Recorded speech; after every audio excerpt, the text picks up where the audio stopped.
Assalamualaikum warahmatullahi wabarakatuh. Di sini kami dari kelompok 9 mata kuliah Matematika SD kelas tinggi dengan dosen pengampu Ibu Mahmudah Titi Mu'anifah Magister Pendidikan. Kami dari kelas 3C Prodi Pendidikan Guru Sekolah Dasar Fakultas Keguruan Ilmu Pendidikan. Izinkan kami memperkenalkan kelompok kami. 1. Anggi Yudha Kusuma dengan NIM akhir 093. 2. Gali Adi Pangestu dengan NIM akhir 101. Dan 3. Alvina Aulia Rahma dengan NIM akhir 341. Baik, materi yang pertama akan saya bacakan tentang penyajian data, tabel, grafik, dan diagram. Tabel adalah penyajian data dalam bentuk kolom guna mempermudah mengklasifikasi data atau mengelompokkan data. Misalnya data yang kita peroleh dari hasil pengamatan. Ada pensil, pulpen, penghapus, rautan, dan lain-lain. Nah, data-data tersebut bisa digabung ke dalam satu kategori atau kelompok, yaitu jenis alat tulis. Contoh tabel jumlah dari masing-masing jenis alat tulis. Jenis alat tulis pulpen, jumlah 3. Jenis alat tulis pensil, jumlah 4. Jenis alat tulis penghapus, jumlah 1. Jenis alat tulis rautan, jumlah 1. Jenis alat tulis penggaris, jumlah 1. Diagram adalah penyajian data dalam bentuk diagram batang, diagram garis, atau diagram lingkaran. Data dalam tabel tersebut dapat ditunjukkan dengan angka skala, persentase, maupun derajat. Diagram batang adalah representase grafis dari data penggunaan sejumlah persegi panjang dengan lebar yang sama. Persegi panjang dalam diagram batang dapat digambar bentuk vertikal maupun horizontal. Contoh, perhatikan data penjumlahan sepeda motor di PT Astra berbagi dalam 6 bulan terakhir. Januari 35 unit, Februari 40 unit, Maret 45 unit, April 50 unit, Mei 40 unit, dan Juni 55 unit. Diagram garis adalah representasi grafis dari data penggunaan titik koordinat yang dihubungkan dengan garis. Contoh pada gambar di bawah ini. Selanjutnya diagram lingkaran. Diagram lingkaran adalah representasi grafis dari data penggunaan sebuah lingkaran yang dibagi menjadi beberapa juring lingkaran dengan sudut pusat juring menggambarkan besar data yang diwakili setelah dibagi jumlah seluruh data dan dilakukan dengan 360 derajat. Contoh pada tabel tersebut. Cara menghitung persen yaitu dengan menggunakan rumus berikut. Cara menghitung rumus presentasi. Frekuensi per jumlah kali 100%. Untuk sudut pusat, frekuensi per jumlah kali 360 derajat. Kemudian data-data tersebut dapat disajikan dalam bentuk diagram lingkaran berikut ini. Nah, baik teman-teman, pembahasan kita kali ini mengenai ukuran pemusatan data. Nah, apakah adik-adik tahu ukuran pemusatan data itu apa? Nah, ukuran pemusatan data itu merupakan salah satu pengukuran data dalam statistika. Nah, statistika itu adalah pengetahuan yang berhubungan dengan cara penyusunan data, penyajian data, dan penarikan kesimpulan mengenai suatu keseluruhan berdasarkan data yang pada bagian dari keseluruhan tadi. Nah, yang termasuk dalam ukuran pemusatan data itu adalah rata-rata atau mean, yang kedua ada median, yang ketiga ada modus. Nah, untuk memudahkan adik-adik dalam memahami materi ini, di bawah ini akan kita uraikan penjelasannya. Mari simak video berikut ini. Mean atau rata-rata hitung adalah nilai yang diperoleh dari jumlah sekelompok data dibagi dengan banyaknya data. Rata-rata disimbolkan dengan X. Nah, rumus-rumus rata-rata data tunggal mengenai yaitu keterangannya ada X, ada XI dan N. Nah, X itu adalah rata-rata dan XI itu jumlah data ke 1 sampai ke N dan N itu adalah jumlah data. Nah, misalkan ada contoh nilai ulangan matematika Anto pada semester 1 adalah 6, 8, 5, 7, 9, dan 7. Maka meannya adalah, nah ini kita mencari rumusnya yaitu X sama dengan XI per N. Nah ini kita jumlahkan dulu, 6 tambah 8 tambah 5 tambah 7 tambah 9 dan tambah 7 per 6. Karena banyaknya jumlah data yaitu 6, maka hasilnya adalah 42 per 6. Nah 42 dibagi 6 itu hasilnya berapa? Nah hasilnya adalah 7. Maka meannya atau rata-ratanya adalah 7. Nah selanjutnya jika ada contoh pada data nilai hasil ujian matematika diperoleh data 85, 65, 70, 72, 80, 95, 45, 60, 45, 90, 90, 87, 85, 65, 75, 82, 80, 95, 35, dan 50. Maka total hasilnya adalah 1451 dan N-nya adalah 20. Maka kita menghitung rata-ratanya 1451 per 20 itu hasilnya berapa, teman-teman? Nah, ini kita sudah menghitungnya, hasilnya adalah 72,55. Pembahasan yang selanjutnya yaitu mengenai median. Nah, median itu adalah nilai tengah dari sekumpulan data yang telah diurutkan dari yang terkecil hingga ke terbesar. Median dipengaruhi oleh jumlah data. Jika jumlah data ganjil, maka mediannya adalah nilai tengah dari data yang telah diurutkan. Dan jika jumlah data genap, maka mediannya adalah mean dari dua bilangan yang di tengah setelah data diurutkan. Nah, posisi median dicari dengan rumus. Nah, apakah adik-adik tahu rumusnya median itu seperti apa? Nah, rumus median itu adalah MD atau median sama dengan setengah kali N ditambah 1. Nah, keterangannya MD itu median, N itu jumlah data. Nah, bagaimana nih jika ada soal seperti ini? Ukuran data yaitu ada 1, 1, 2, 2, 2, 5, 6, 6, dan 10. Maka mediannya adalah, nah kita mencarinya dengan rumus MD sama dengan setengah dikali N tambah 1. Maka setengah dikali 9 ditambah 1. Hasilnya adalah 5. Jadi MD terletak pada urutan kelima. Nah, yaitu kita mencari urutan kelima dari data tersebut, yaitu kita menemukan hasilnya adalah 2. Nah, contoh berikutnya yaitu ada tentukan median dari data berikut. Nah, datanya adalah 3, 5, 4, 6, 8, 7, dan 3. Jawabnya, jumlah data sama dengan 7 atau ganjil. Maka data diurutkan akan menjadi seperti berikut: 3, 3, 4, 5, 6, 7, 8. Nilai 5 ada di tengah data yang telah diurutkan, maka mediannya adalah 5 yang merupakan median. Selanjutnya ada modus. Modus itu adalah nilai data yang paling sering muncul atau nilai data yang frekuensinya paling banyak. Modus dinotasikan dengan MO. Modus atau MO adalah nilai dari data yang mempunyai frekuensi tertinggi, baik data tunggal maupun data distribusi, atau nilai yang sering muncul dalam kelompok data. Untuk mendapatkan nilai modus, cara yang dilakukan itu sangat sederhana, teman-teman, yaitu dengan mencari nilai yang sering muncul di antara sebaran data.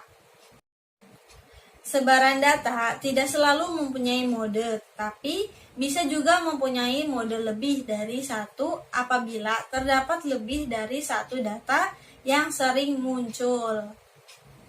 Nah, 6, 3, 6, 8, 6, dan 3. Maka data yang paling sering muncul adalah 6. Maka MO-nya 6 karena 6 itu yang paling sering muncul.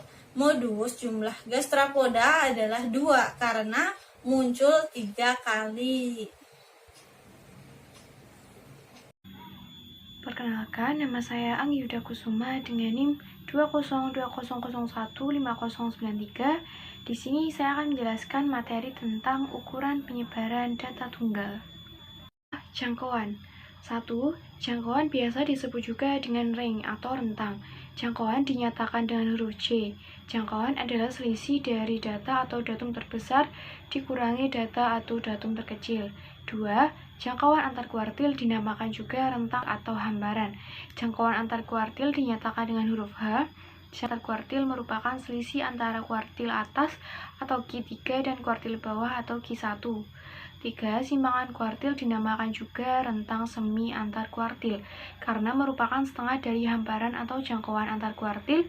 Nilai dari simpanan kuartil juga dapat digunakan untuk melihat jarak dari kuartil 2 ke kuartil 1 atau ke kuartil 3 karena sebenarnya nilai simpangan kuartil adalah rata-rata dari jarak kuartil tersebut. Namun, nilai ini tidak selalu tepat.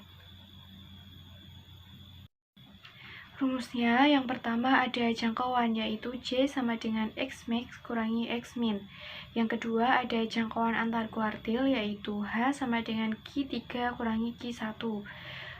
Yang ketiga ada simpangan kuartil yaitu QD sama dengan setengah H sama dengan setengah dikali Q3 dikurangi Q1.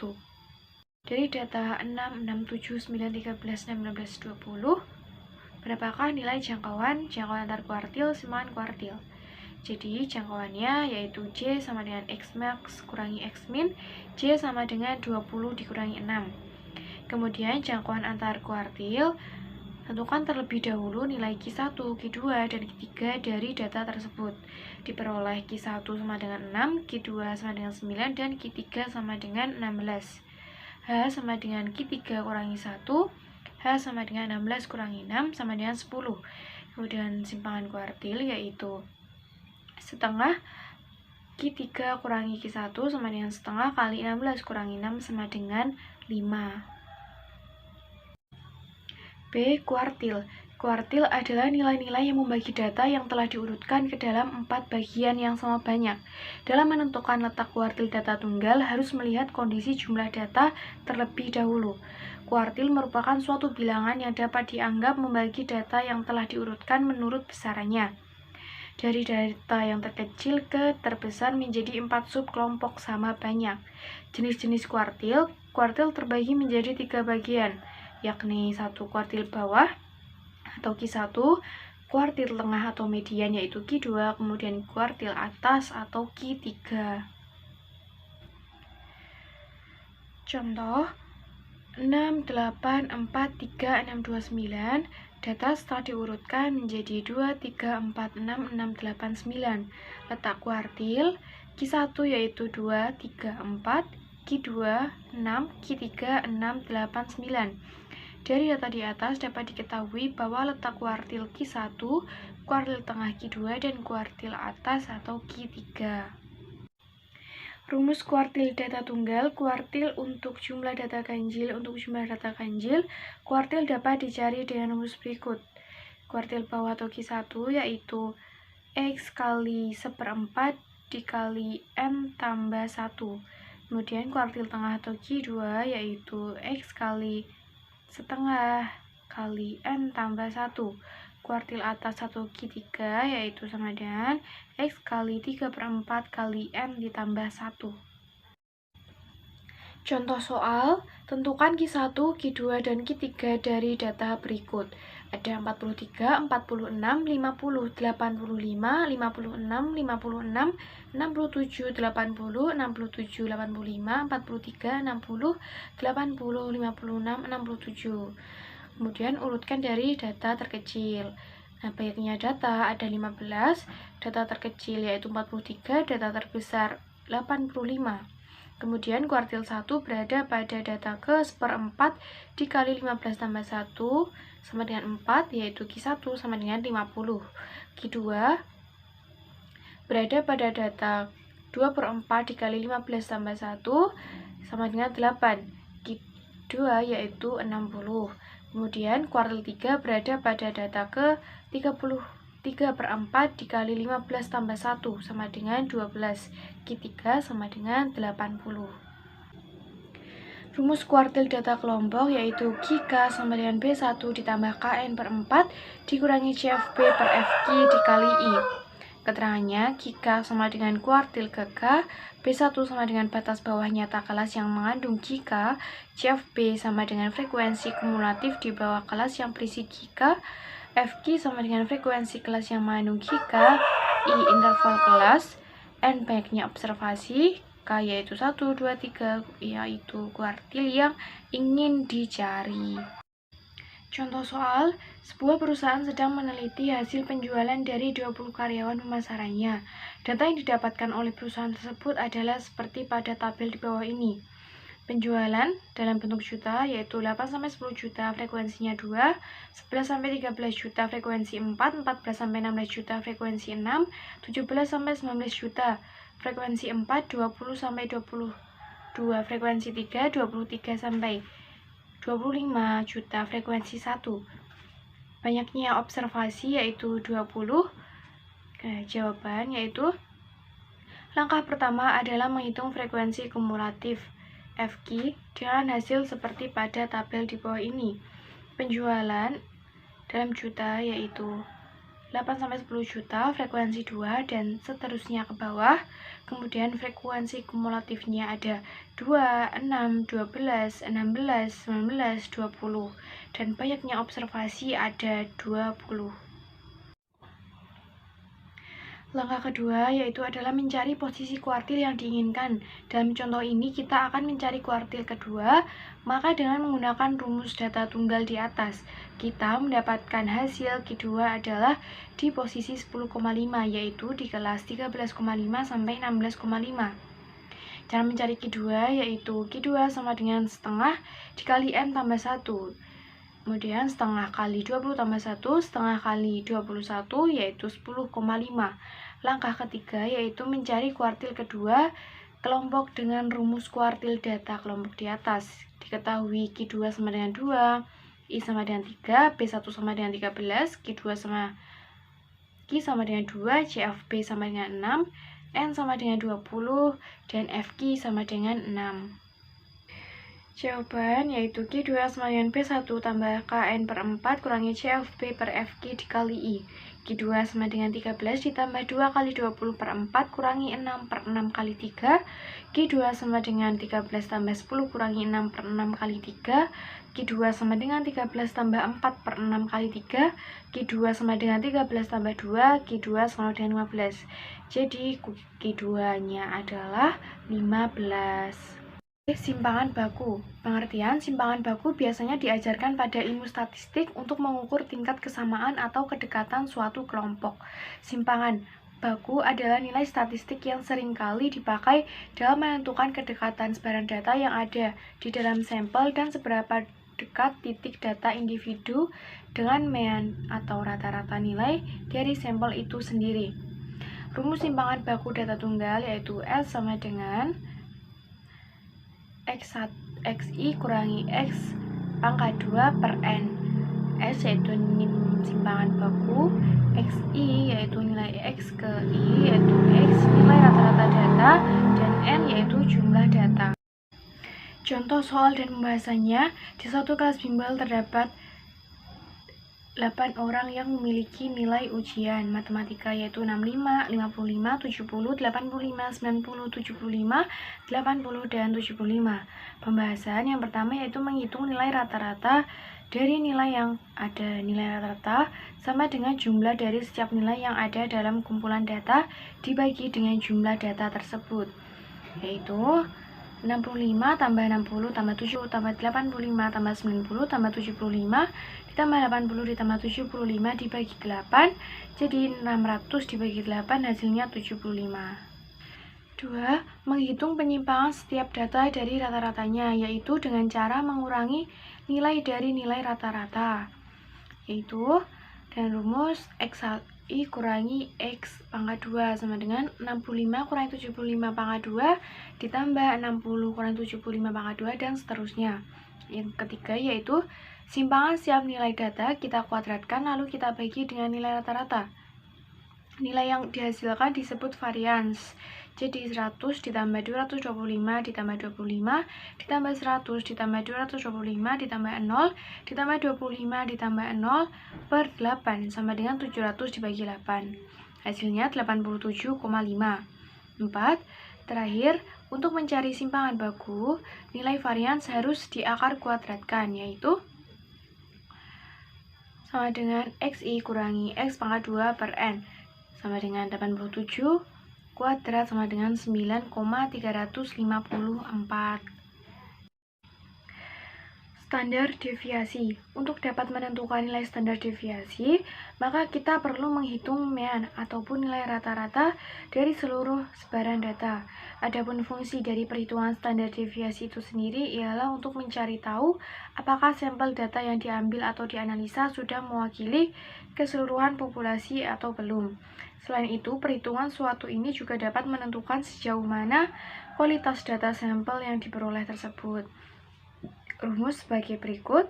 Keterangan rumus S sama dengan standar deviasi, N sama dengan jumlah keseluruhan data, Y2 sama dengan nilai kuadrat jumlah data, I sama dengan 1, 2, dan seterusnya, dan Y sama dengan nilai keseluruhan data. Contoh soal dan pembahasan. Diketahui dari hasil ulangan fisika 10 siswa kelas 2 SMA Negeri 67 Jakarta diperoleh nilai sebagai berikut. Tentukan standar deviasinya. Jawaban, banyaknya sampel tersebut adalah 10, maka N sama dengan 10, kemudian jumlahkan seluruh nilai dari data untuk menentukan nilai Y. Jika dijumlahkan, maka hasilnya yaitu 821, kemudian dikuadratkan, didapatkan hasil 68.663. Dengan begitu, maka dimasukkan ke dalam rumus, yaitu S sama dengan 68.663 dikurangi 821 akar di pangkat 2 diper 10 dibagi 10 kurangi 1 sama dengan 68.663 dikurangi 60.934,4 per 9 sama dengan 302,177 diakar sama dengan hasilnya 17,383.